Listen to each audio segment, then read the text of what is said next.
Okay, welcome everyone tonight. If more people come in, they can catch up as we go along. This is the second post Victoria Christmas bird count meeting, but this one's just kind of focused on where we are at the moment with our numbers, how many species counters, where we sit, things we're still waiting for, things we're going to be doing next, and a few slides of, some of the either the highlight birds or, some interesting facts that were specific to this year's Victoria Christmas bird count. I'm not sure, Anne, am I a co-host? Can I share my slide? Let me see. I'm not. Can you make me a co-host? Oh, yes, I can. Thank you. I can do that. Because I logged in just through the numbers and things, so I didn't.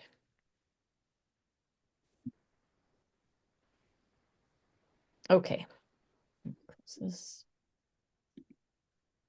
we're a relatively small group tonight, but that's kind of nice. If you have any questions as we go along, either, raise a hand or ask away. I don't, if it's something you want to put in the chat, you can also do that too, and we can look at it at the end. So now I'm just going to figure out how to share my.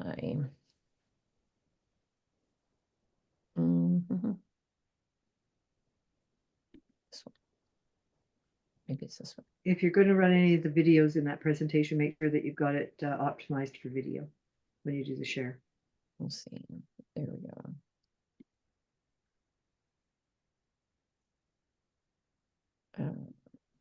go. Oops. There. Okay. Okay, we're seeing the presenter view. Yeah, so you might want to switch that. Yep. Sorry. It's just a Google Slides thing. Oh my goodness. Nope, don't want that. Help you with that.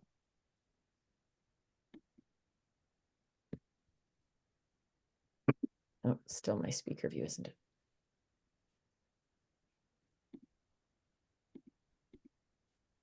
I had this working a second ago. I swear I did.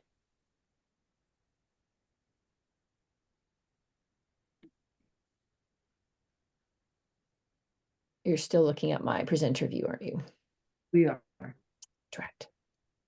It might be the thing up in the left-hand corner. I don't know that, but you might try the left-hand corner. Give me 1 sec. I'm going to stop the share just for a quick second and then share.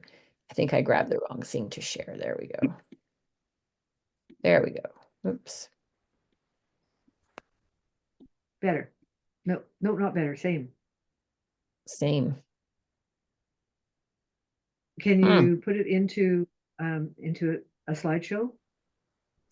Yes, well, that's what I was trying to do. Oh, I sense a Macintosh here. I can't help you. No, I know. Just a sec. Sorry, technical difficulties. Just a sec. I want it's what I want to share my there. This. There we go.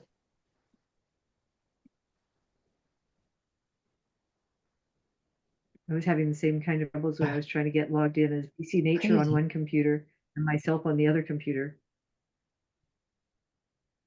That's better. I think this is better. That's what we're after. Can see that? Let me just see. Yeah, okay, we're Yes, good. we can. There we go. Okay, sorry about that, folks. I had it working a few minutes ago and then I forgot what I was doing. So it's kind of nice that this first picture is in the rain because, well, it always seems to be raining on Christmas bird count morning. But these are just a few things. We'll look at what happened to us and what we saw and how we did and how we fared at this Christmas bird count. This is your suspect, Robin. Have you got any clarification on that, Anne? I know you were. I haven't sent it out to anyone yet.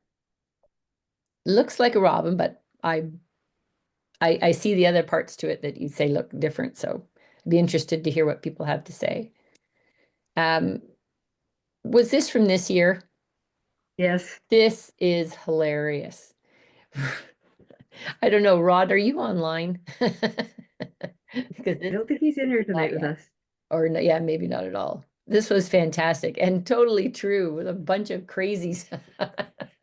If you actually stop and think about what we do on Christmas bird count weekend, this Victoria and Sydney one, how in the world do we have so many dedicated people who do this every year out in the terrible weather and, terrible conditions and sore bodies and sore feet and all, and we still do it religiously every year. This is fantastic. I just love this when I saw this. This is great. Um, so this is just a few, oh, we're still getting a few more people, but that's okay. So I mean, the Christmas bird count has been going on forever. I think the first one was the 1900s. And 1900, exactly. 1900, yeah, that's what I meant. So when the very first one, these were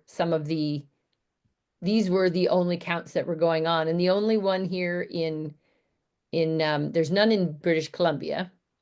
But for Canada, there's only two, the one in British Columbia or New Brunswick and the one in Toronto. So we have come a long way from this 25 count total. Well, that's very interesting. Just two from Canada, but Scotch Lake in New Brunswick, of all the places. This is the whole zone where the Victoria bird count covers. I think it's a 51 mile or 50 mile, 15, 50, 1 5 1 5 mile diameter. radius circle. Yeah, from Diameter. covering everywhere from way out close to Metchosin and up to Brentwood Bay, Oak Bay, and up into the Highlands there on the left-hand side. So there's a few things. I mean, the first official circle count for Victoria, the first one we had in Victoria was in 1958. So we've been going very strong since then. And Victoria does hold the current Canadian record for the number of species in a single day. I think I think above all, I think this is just the greatest number for us for the Victoria count, holding the single highest species count in 2004. So 20 years ago, 20 years ago this year. Fantastic. This year, we're not up there yet. Even if more checklists come in, I don't think we're going to get there. These were the top circle, the counts for counters in the field for the last 5 years. You can see 2023 there, we had 351. I think I haven't seen the latest data, but I don't think we're quite there yet. Are we? I'll have to have a look. Not anywhere close. No. Not anywhere close. It is in one of the future slides. And Yeah. that's a typo there. That should actually say 361. Oh, 361. Okay. But I mean, these are just, every year it seems to be getting bigger, but the weather does keep people away for certain things. Victoria has documented a total of more than 225 species of birds over the lifetime of the time since our Victoria Circle was started back in 1958. So it is all worthwhile. It is all worthwhile. Even the rain and the weather and the tired and all this, we're really, really doing a good job. But I mean, one of the difficult things, or I don't know if it's difficult, but one of the interesting or strange things is our feeder watch is always so low. So there is another slide a bit later on. Maybe we can talk about ways to, get this kind of pumped up a bit, but it's equally as important. And I just think people like the going out for the walking part, but if you are at all able or interested in doing feeder watch, it is very worthwhile to get those reports in. I mean, this is sort of a quick snapshot of, what we do in a day and what over the course of a day, what a whole circle count would look like. Not every group does every of these things, in that order or at all. I mean, for my group, I always do actually start quite at the top, and I have a meeting every year, 8 o'clock just behind a Tim Hortons and a Y, so people can get coffee, come out, you know, touch base, ask questions. I can make sure nobody goes rogue. But I think that first one's kind of a really, really important one. And then as we count down, you know, we divide up, we do our count. And all these, there's 3 of them in here that are meat. Some of them quite important to the count itself, and some of them just important to the counters, I think, as a social thing. So some of them are necessary to make sure we, you know, have everybody on track and nobody's getting lost or, you know, can't find their route or you know, has a problem on their route. That meeting up in the middle there around lunchtime, I know a lot of groups do that over coffee or a full lunch. I think it's a great idea. And then there's that good old yellow one where, you know, that looks like most of our afternoons.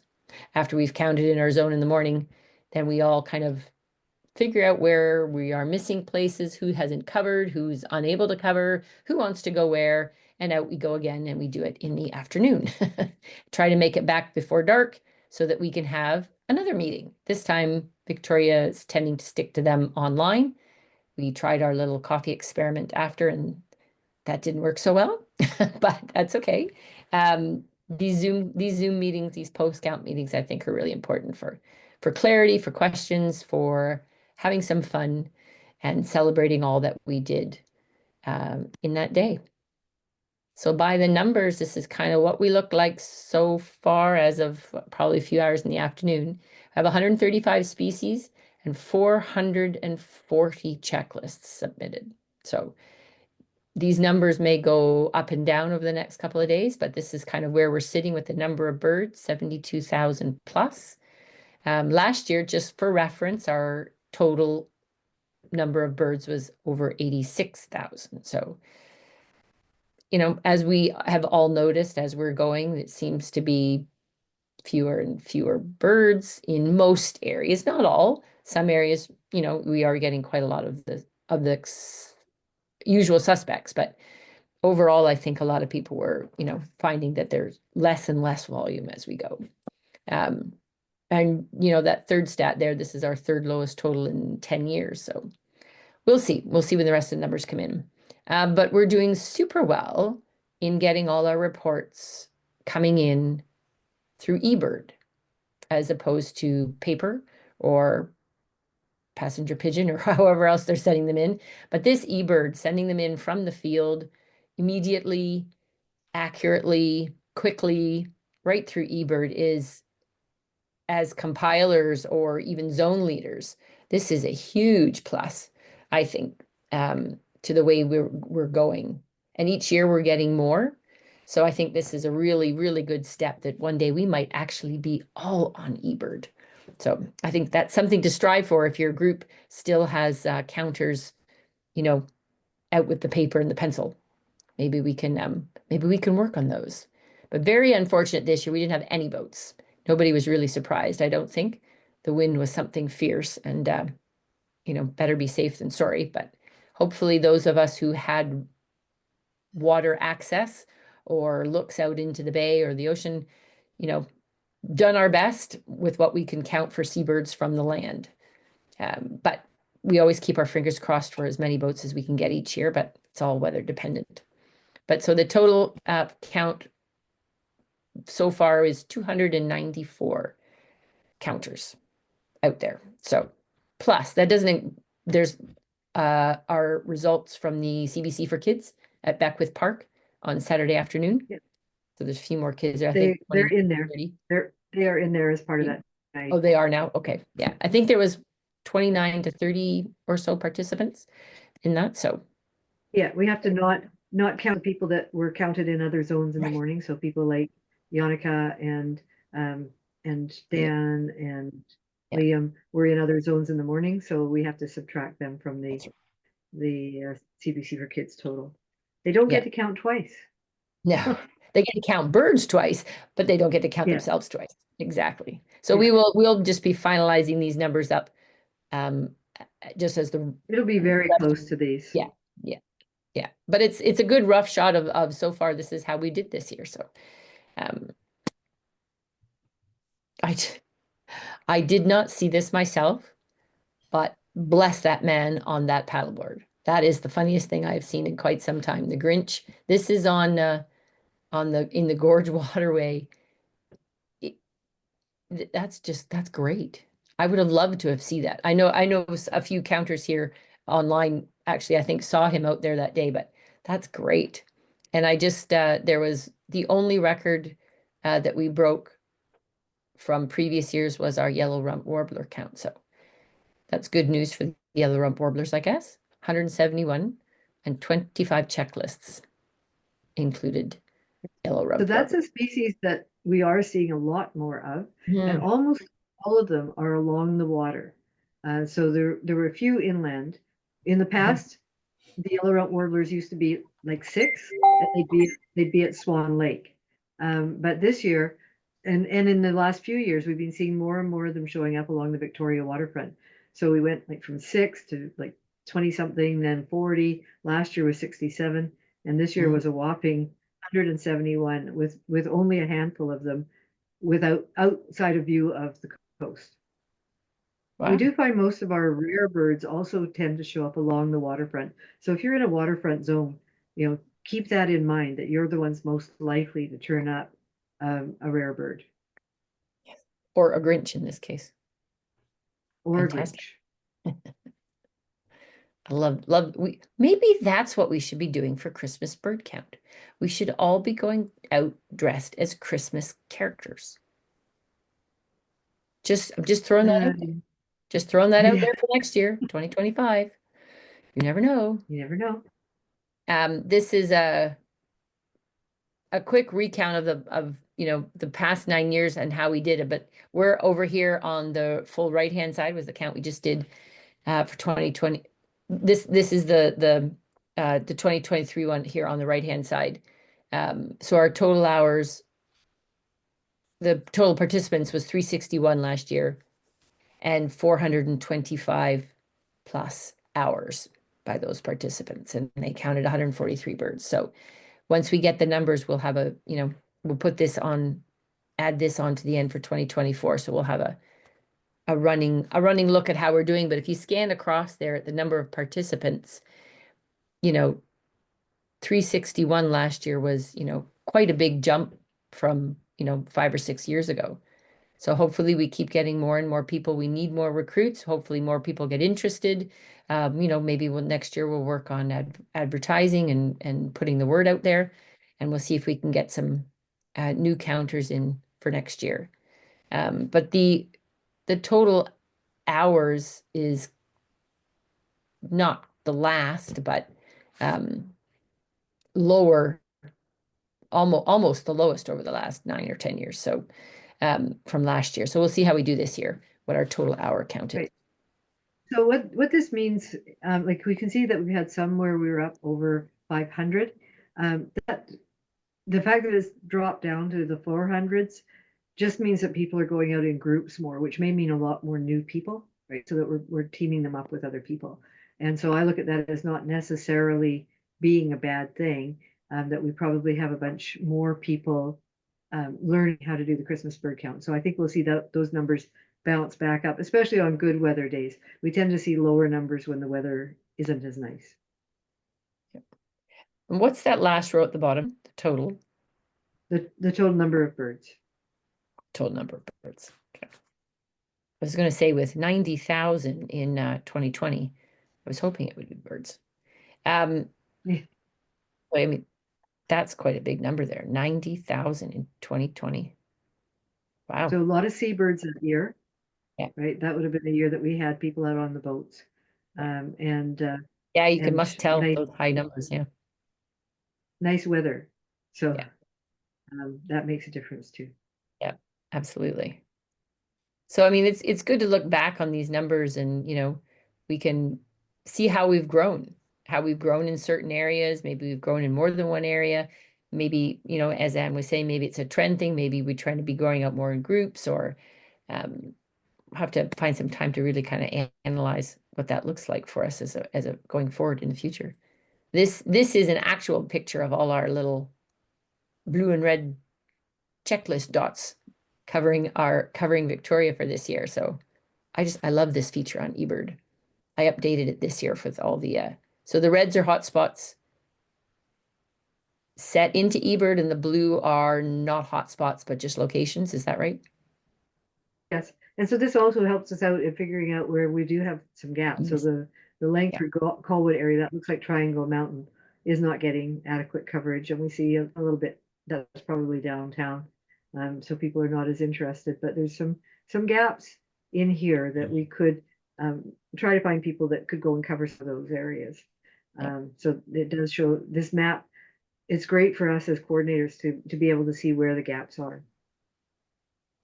And put a little strategic planning to this, and yeah, how we can get some of those areas filled in. Always not a good slide to look at, however, interesting and important. These were the misses for this year. The count week, is that 3 days, or is it how many days before the count day? 3 days before and 3 days after. So these were the 3 before. species that were actually Before. seen before the count. Yeah. That we did not get on count day. Right. And nothing new has shown up since then, I Okay. believe. I'll have That's to do what a I was double gonna check ask. on that, but Yeah. So, I mean, other general misses that we usually do, someone, at least one group usually picks up in previous years, but, tundra swan, black scoter, bandtail. Black scoter's been off and on. It's been eBird, but not necessarily in time for this count. Band-tailed pigeon, eared grebe, a few owls we missed. Sanderling. Didn't someone get, oh, maybe that was Sunday. You mean grosbeak? We had that on Sunday in Sydney, didn't we? Yes. yes. Yeah. Yeah, Pine grove. Adam and I got it near Coles Bay Regional Park. Right. Yes, Sorry unfortunately. we didn't get one the day before, but at least I got owls, solid owls for both counts. That's fantastic. So yeah, we missed both two grosbeaks, evening in the pine. But I mean, there was a report. There was a report of pine grosbeak in that count week period, but no documentation and only a single observer. So I've thrown it over here on the other misses. If we can get more information, or there are photos, or they show up again and are seen by others, I could move them over to the count week. Cool. Cool. I need a few of those for my years list. For my life's list. Who am I kidding? Black scoter, black scoter. I actually checked. I checked in the afternoon as all the tallies were coming in. I checked to see, is there anything here I can go see? So those trip reports are just fantastic. Fantastic addition. Oh, this poor slide. This means we didn't see any rare birds, right? Yikes. That's okay. I mean, considered rare birds, right? Always some good birds that are hard to get that we got maybe one or two of. But as far as rare birds this year, there weren't any. None that we got. Townsend Solitaire was probably Townsend Solitaire was probably the best in that group, but we do get those fairly regularly on count. Yeah. Not every year, but no. But frequently. As I say, there's a slide coming up with kind of the only one checklist to report that sole bird. So those are the almost rare ones, but unfortunately we haven't got anything to put on this slide this year. But I just saw a post that the tufted duck is back in the sewage lagoons. So that will be on the Duncan count. Anybody's listening? Yeah. What's that? Agreed. Yeah. Oh, this has got to, these guys have got to be my highlight for this weekend. The swarm's not a good word, but it's almost like a swarm. All the pine siskins this year I thought were just fantastic. But these are the top 10. Oops. You lost half of them. Right. Oh, there they are. Where did they go? They're coming in. Okay. There we go. I didn't realize that field must be set on touch. That Junco number is wrong too. It's not quite that many. 6391. I will take that. Right. But those in order, mallard, dark-eyed junco, pine siskin this year, 5,500. Robins were fourth, glaucous wing gulls rounded out the top 5. And, you know, probably not too surprised for most of these on the list that they made it into a large count tally. Canada geese, European starlings, crows, chickadees, of course, usually, and buffleheads this time. So a few in the water and just one duck. That mallard really surprised me this year, but I guess they must be breeding aplenty. But the pine siskins this year, I thought that was just, I got so many. For me, I got so many out here in my zone. I thought that was just great, but there were some really high numbers on some of the checklists this year. So thanks for the photo, Anne. Yeah. And this is the slide I alluded to earlier about the only species that were found in only by one team, on one person's checklist by one team. Some of them not too surprising. Dipper, I mean, it's almost only that one group out there that gets those, but some of the others, snow geese, brant, we had some of the sort of surfbird and rock sandpiper, only on one checklist each. Gull, just one checklist for ring-billed gull. Western grebe, a golden eagle, of course, again, not too many places that they get usually put onto a checklist. Hutton's vireo, northern pygmy owl, Yannicka's saw-whet owl, the dipper from Goldstream, the Townsend solitaire, that was a good one, American pipit, and a meadowlark. That was Martindale, wasn't it? Maybe not. Mixed bottom. Yeah. So yeah, so hopefully we can, this is always a fun slide to look at, just the one, but they made it onto the list, and that's the important part. Right. But this shows you how important it is to have the coverage that we do, because, we had 135 species, but 1, 2, 3, 4, 5, 6, 7, 8, 9, 10, 11, 12, 14 only by one team. So if we didn't have that coverage, we could have easily been down to 121. So people say, well, don't you have enough counters? And I always say, never enough counters. We've got to get the area covered. Yeah. And some of these are, because they're found so infrequently, some of these are ones that certain years might be worth putting a person on to go to to get these birds, to make sure that is almost their, maybe it's an afternoon thing for one person. Here's your sole goal. Make sure we can add surfbird to our list or whatever. Going in places where known occasions for these birds are, and just make sure that we get them because they are so, infrequently put onto checklists. This was just a snap. This must be from the Burns backyard. There's a good shot of Beckwith Park. Oops. Sorry. Where'd I go? There we go. A good shot of Beckwith Park and the people all coming around. It must have been a bit rating there. I see some umbrellas and all the hoods are up and hats are on. So glad to see we had a decent turnout, even though the weather might not have been super great. But kids will usually go out in any weather. So it's always a fun event for the afternoon on count day. Thanks to all those, families that brought out their kids in the weather, and to all our leaders who stayed out and helped the kids really have some fun and count some birds and learn a few things. So that's always a really good addition to the afternoon on the Victoria Bird Count Day. Yeah, so this is the Sydney and Salt Spring, kind of just a really quick tally, was the day after. If anybody here didn't go out, only went out on Saturday, it was on the Sunday, and they have probably to date this afternoon, I guess, maybe 122 species on 117 checklists. So I haven't looked at, I don't know, Anne, have you any idea about whether this is particularly great or kind of not so good for the... Yeah, Daniel says that anytime it goes above 120, he's happy. Oh, so super. That's good. Okay. So I don't think that's a record, but it's a good count. Good. That's great. It was definitely nice weather, much better than Victoria, but a really, really great day for everybody out there.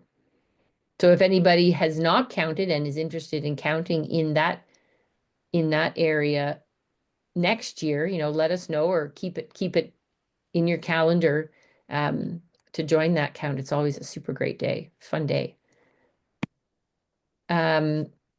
Earlier, we just kind of mentioned that our Feeder Watch response is a little less than we would like.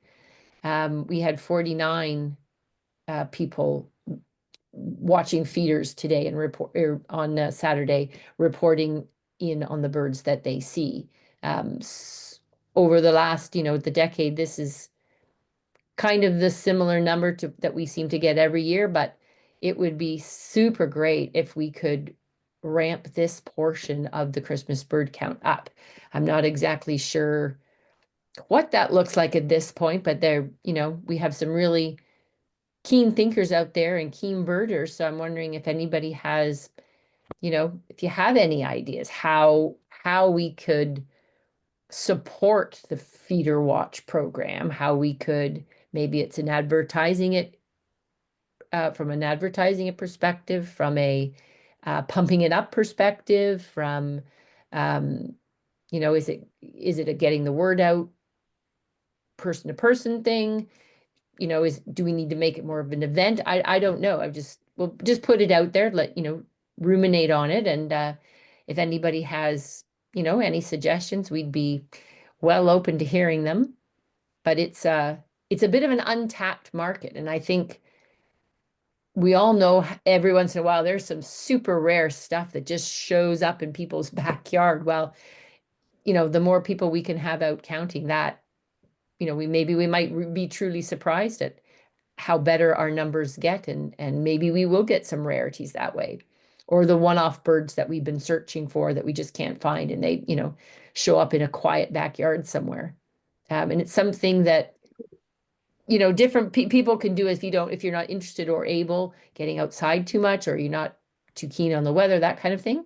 Maybe this is a way that can help some people with that portion of a Christmas bird count. So I don't have the video on, but if anybody has any ideas, you can talk to us after or put stuff in the chat. I don't have access to the chat right now, so not with the slideshow. So one person did suggest that we contact the Project Feeder Watch people and see if they could send it out to the people that are counting locally. But I'm just looking at their map, and again, I'm surprised by how few locations in Victoria seem to be designated for Project Feeder Watch. It's not a small number, right? Like it's probably about 15 or 20, but with so many people feeding birds, I am really surprised that we haven't been able to inspire them to submit their results. Yeah. Yeah, there must be a way. Maybe maybe that's an into the new year thought process. We'll have to put some thought to this. This is a great picture. Was this a couple years ago, or was this last year? No, this was several years ago, during a cold spell, and someone sent me this picture from their yard, and the birds that were coming to their feeders. That's fantastic. That's amazing. So it's something to put some thought to. And for all, we have a lot of information on this website, christmasbirdcount.ca, documents for zone leaders and circle leaders, and information about counts and the 4 counts that go on Southern Vancouver Island.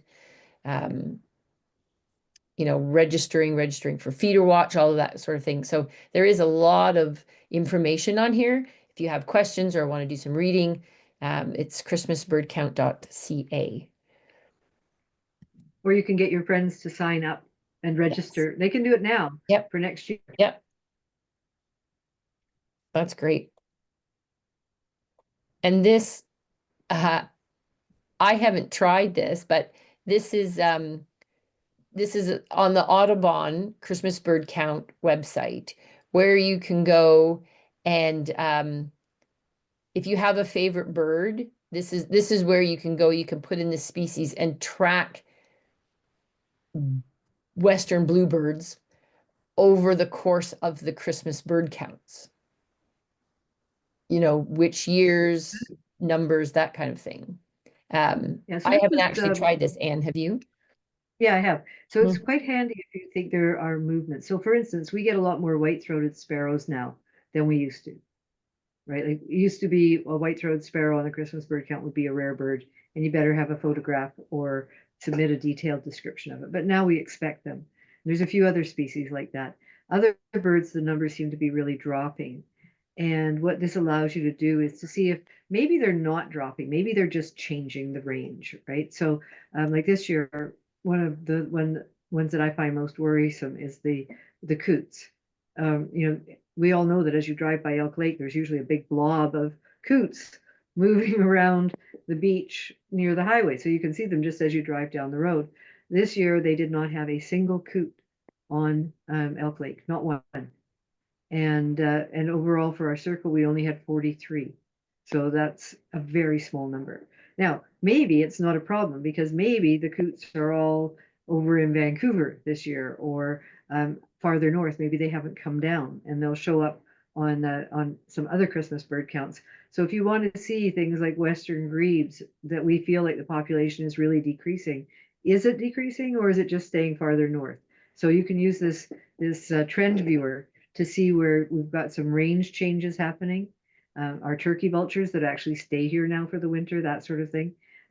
So if you have an interest in how a species is doing, then you can actually get some information from this viewer. Cool. And with the coots, it's David Rydell here. Is it Yeah. possible they're easy prey for bald eagles because they're not great divers?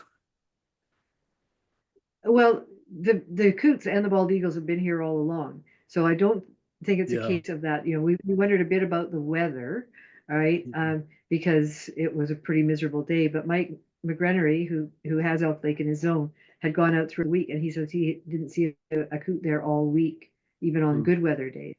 The other possibility is that we may not have had a hard freeze up in the area where they spend their summers, so they may just be hanging out there until it gets cold enough to come south, and we might see them here in February. So it's not necessarily a bad news story yet, but it does concern me. The avian flu is affecting waterfowl. Coots tend to be really intimate waterfowl, like they tend to spend a lot of time together. There have been no significant die-offs of coots due to avian flu anywhere in our region or anywhere else, as far as I know. So that's probably not it, but you have to look at all the possibilities. Right. And one data point does not a trend make. So this may just be an anomalous year. I did notice that we have had some other years where the coots weren't here. So it's not the first time that this has happened, or the coots were here in very small numbers. So maybe it's just an anomalous year, and tomorrow or next year they'll all be back on Elk Lake just like they're supposed to be. But I get very nervous about big changes like that in what otherwise have been very reliable birds. Right. Thank you. Oh. So this, if you have your calendars out, these are a few of the days coming up. There's 2 more for this year for the Southern Island. Souk's on the 27th and Duncan's on the 29th. Both zones need counters. So you are, Those days don't match up correctly. So December 27th Sorry. is in fact Friday and Sunday. I think these should be. oh, I'm sorry. The dates Yes. are correct. The Yeah. days of the week are not. That's right. Souk is on the 27th. Duncan is on the 29th. I just got days of the week wrong. My apologies. Yeah. Was that what you were going to ask, next Robin? year, next year, there is the possibility that Salt Spring could be ahead of Victoria because the count period starts on December 14th. And so if Daniel so chooses, he could do his count on Sunday, the 14th, so that we'd only have one count per week. and we would do the Victoria count on the 21st. The 21st is the first Saturday, the 14th. That doesn't make sense. Or no, yeah, that's right. Never mind. The 14th is the first Sunday. 20th is the first Saturday. So we will be doing Victoria on the 20th, but we'll have to get some feedback from the Salt Spring and Sydney people about whether they'd like to do the 14th or the 21st. And we are TBD on the suit count for next year, but we have a year to get that. Robin's in the room. Yes. What do you think, Robin? Yeah, the 27th, which is a Saturday. So Saturday, the 27th it is? 2025. Why not? Why not? Excellent. Confirmed. All right. So December 27th, 2025 for Souk, December 20th, 2025 for Victoria, and they'll figure out whether the one for Sydney and Salt Spring later. But yes, Yeah. both Souk and Duncan need counters. So if you have any time, means of transportation, or if you live, you know, people who live up there, if you can count in groups or by yourself, if you can get a hold of the organizers and let them know you're interested. Robin Byrne is the organizer for Souk. And there's the email, soukcbc@rpbo.org. And the Duncan coordinator, one of them is Tanya, or she's got a zone, Carol, Tanya, and there's one other. Gail. Gail, thank you. And there's their address there, the cbcbcdu@gmail.com for Duncan. So if you're interested and available, a couple days after Christmas, and then you can stick those in your calendars for next year. So I see that Rod has joined. You could go back to the first slide if you'd like to, just so he sees that slide. I'm trying. Where am I? Oh. Ta-da! Rod, you're very funny. What? Anne's got a quote from you here. I think this is the funniest thing this year. Oh, You're absolutely right. We are all nuts. whoops. Or maybe it was just zone 6 that was nuts. No, No, it's No. definitely all of us. you're going to be seeing Oh. that quote around for a while, Rod. Is my audio on? It is now, We yes. hear you. Oh, okay, sorry. My goodness. That's yeah, well, good nuts though, okay? Absolutely good nuts. Yeah. There's crazy and then there's good crazy. Yeah. Very funny. Oh, well, thank you. And I think that was it as far as what I wanted to say, other than there's our Mrs. No Rare Birds. I did have one other slide and it's very simple, but we do this every year and it seems every year we are improving and we are adding new things, or, you know, we have more successes of different things than we did the year before, but feedback is always helpful. If there's something that you have that, you know, might be of interest or might be helpful for any future counts in Victoria, let us know. If you think some things went really well, some things, you know, maybe didn't go so well, if you have an idea on how to make it better, that would be great. But we're open to suggestions, and it's still going to take a while before we finalize this stuff for this year, but we'll do it as soon as we can. And then we'll be on to the next, then we'll be on to the next one. But no, thank you so much for everybody who's on tonight, who went out and counted on the weekend, and get the word out to your friends, to colleagues, to people in your neighborhood that this is what you're doing and this is why you're doing it. And it is a lot of fun. So hopefully next year we can, you know, recruit some new bodies and think of succession planning, because I know there are some zones that are no longer going to be managed by the people who used to manage them, and new people are taking over. So succession is always good, but if we do need bodies to cover that. So I'll just leave that there like that. Is there anything else, Anne, that you'd like to add about our successful count this year? Well, I just want to expand on what you were saying. We have some amazing leaders, including some that have been doing Christmas bird counts for 50 years and more. So continuity is good. Succession is excellent. I couldn't be prouder of the Victoria Circle to get so many people out. It's great to see such an enthusiastic group of people. And you know, when you consider that there are circles through the Sun Belt and bigger cities, and we get so many people out for our count. And so I'm just so grateful that we're doing that we bring newbies along, you know, that we want to get, we use it as an outreach opportunity, and the opportunity to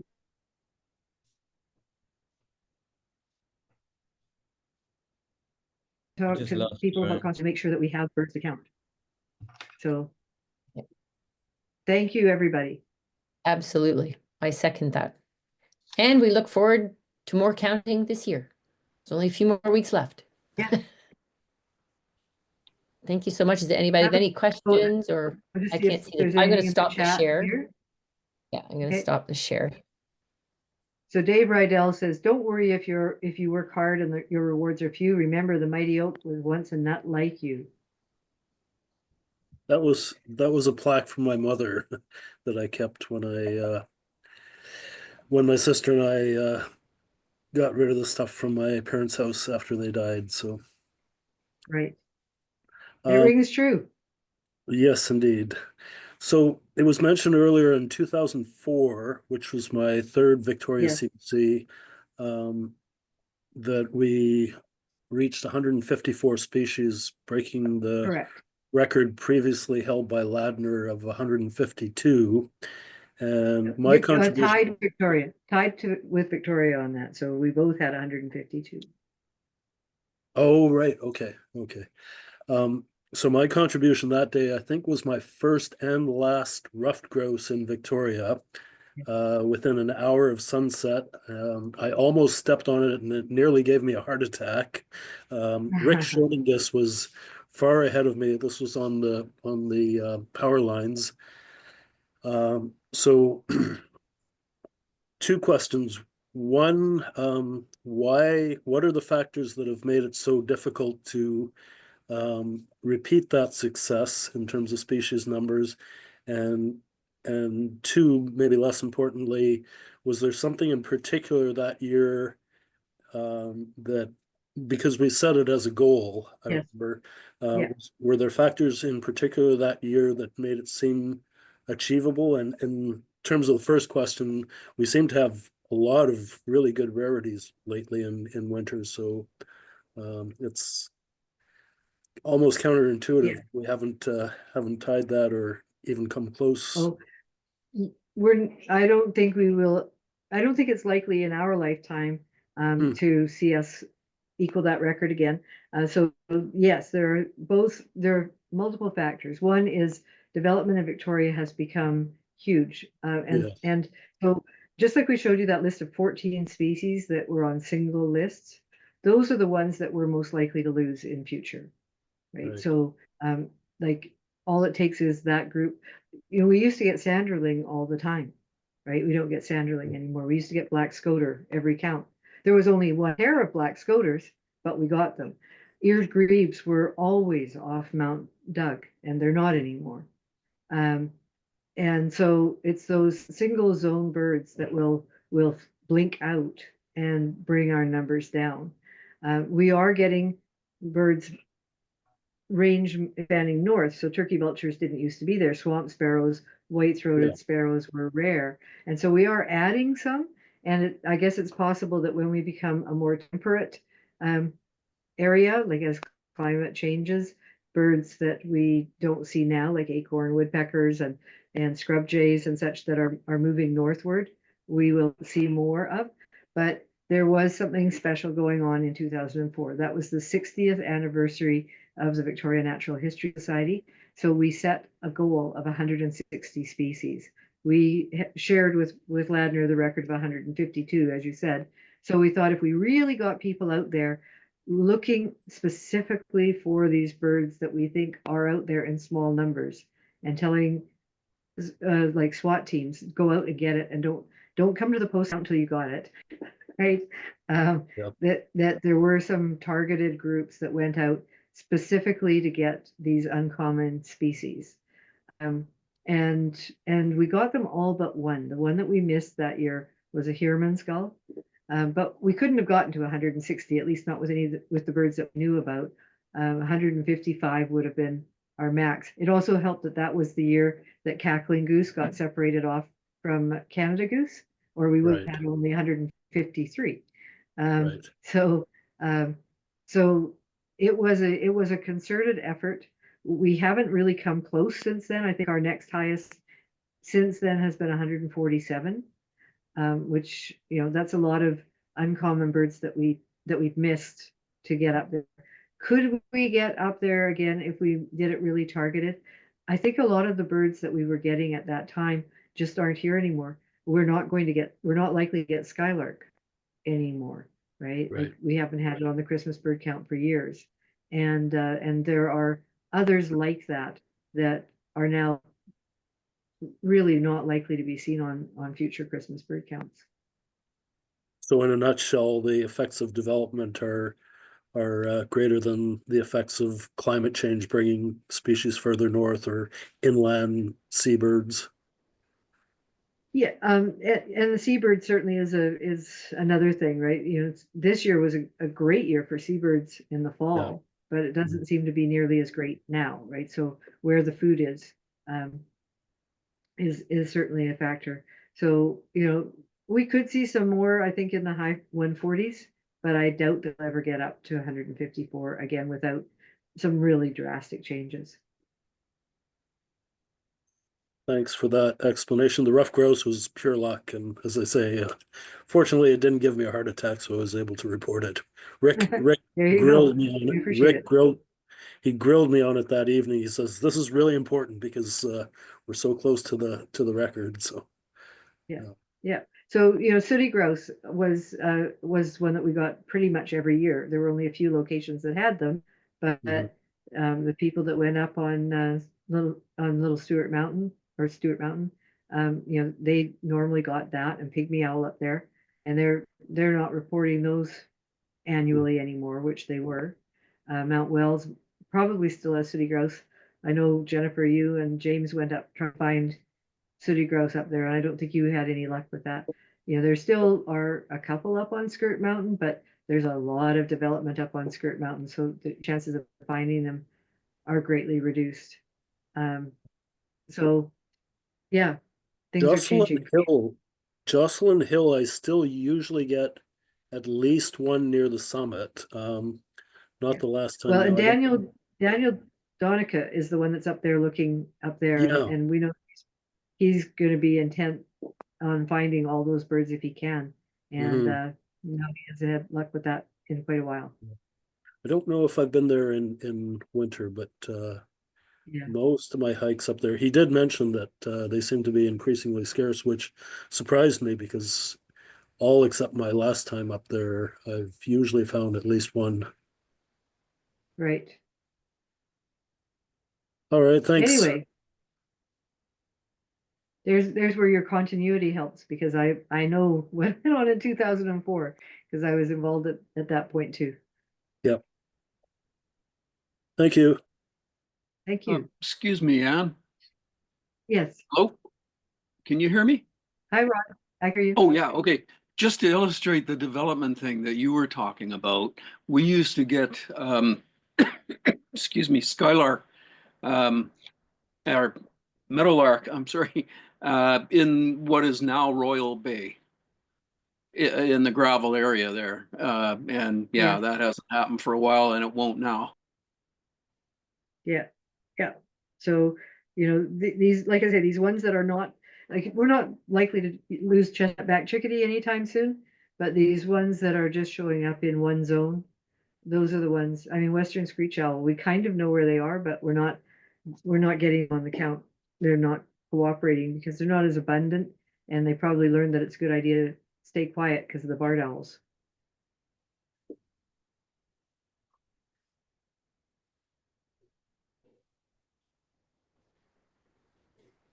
But where did the pygmy nuthatches go? That's what I want to know. It's, Will whoops. it be another It's not for 43 want years? of looking, Yeah. but yeah. I was hopeful they'd establish themselves with 5 last fall, was it?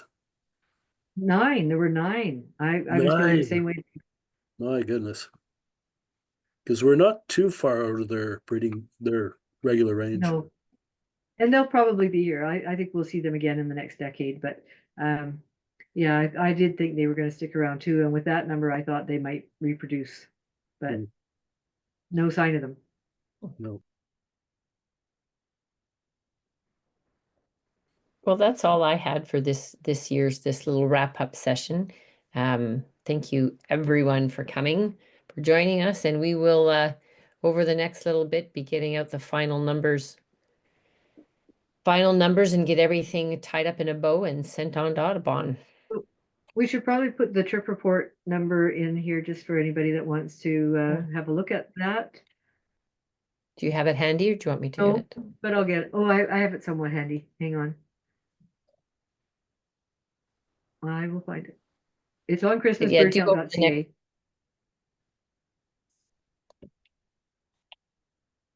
But over the next little bit, our numbers could go up or go down. So, stay tuned for the final number. One moment, please. I have this by zone, and also now some of the count leaders have not put their or brought all their checklists into their zone report. So you might find one that doesn't have anything here, but the overall one is here. And Yeah, there it's in the that chat now. specific one right here. Cool. That one will let you see all of them. And here's the one for Victoria overall. Thanks for putting that in there. And that's the one that eventually you send to everybody, all the zone leaders? Once you have I will be putting together a spreadsheet. Yeah. Yeah, I'm just waiting on a couple of lists from Andrew, and then I think it will have them all. And so I'm hoping in the next day or two to send a spreadsheet out, a preliminary report to the leaders. Great, thank you. Thanks very much. Just a couple of Thanks for your help. comments if you've got time. Sure. On Hutton's Vireos, I every year I think they're underreported. This year is I a would little agree. different because most of them are found in the forest, and the forest was, seriously compromised with the wind. We spent all afternoon in Thetis Lake and hardly heard anything, and nearly got killed with trees coming down. So, that was our Hutton's Vireos, and it was probably the same up on Jocelyn Hill and other places too. So it really does vary from year to year according to weather. Right, but we another never thing get very many, and I think you're right that they're underreported. I think the scolding call is often mistaken by people to be Bewick's wrens. Yeah. And so I think it's worth studying those a little bit so you can tell the difference. Yeah, I agree. On the feeder count, I come from Alberta, where both Calgary and Edmonton have huge feeder counts. Massive. Edmonton has about 750 every year. And Not that many. maybe not that many this year, but they've had 750 before. And Yes. they achieve that largely through personal contact. And it starts, at least over there, with the Natural History Society meetings. And they start recruiting them there. And they also have in each zone somebody designated to try to go around and encourage people to put feeder counts in and train them face to face. And you know, the advantage of feeder counters is not so much the actual birds and numbers, because you don't really get that many. It's that feeder counters become field counters, and so it's a great source of field counters, and that's really what we benefited from in Alberta. So if I have my story straight on that, Cam and Joy Finley were instrumental in getting that feeder Yeah. watch up to over 900 people. Yeah. But when they moved to Victoria, they did not do the same for us. I think maybe they still had their hearts in Edmonton. And so Well, maybe they were getting on yeah, in years a bit. right. But the other thing is that, you know, we do have a lot more field counters. And I think that the keeners, the real keeners, want to get out there and count the birds. They don't want to look at their feeder. Now, if I lived in Edmonton, I would want to just watch out my window too. So I think that there's a real disadvantage, if you like, in that whether you are a birder or whether you are not, people in Victoria tend to go out more in the winter than the people in Edmonton. So they're not as focused on their feeders as maybe some of the Edmontonians are.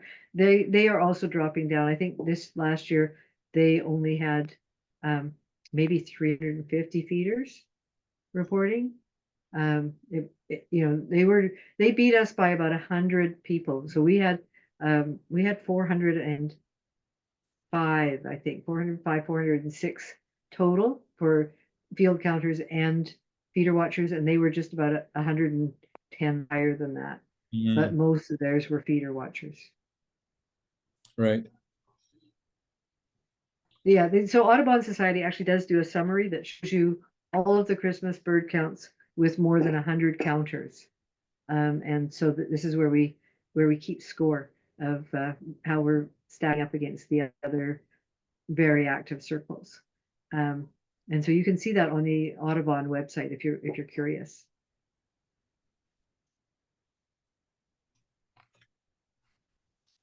Anyway, thank you, everybody. Thank you. Absolutely. Have a Thank nice you, evening. Jennifer. Thank you, Anne. There's Thank you, Ann and nothing Jennifer. better than birds and data. Yes. Bye-bye. Thank So, you, Ann and Jennifer. Thanks, Jennifer and No Ann. problem. happy holidays. You as well. Yes. Happy holidays, Thank you. everybody. Bye. Good Thank night. you. Bye-bye. Bye. Bye.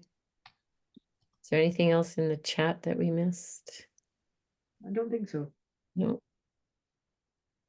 Okay. Jennifer, are you available tomorrow evening at all, or you got plans?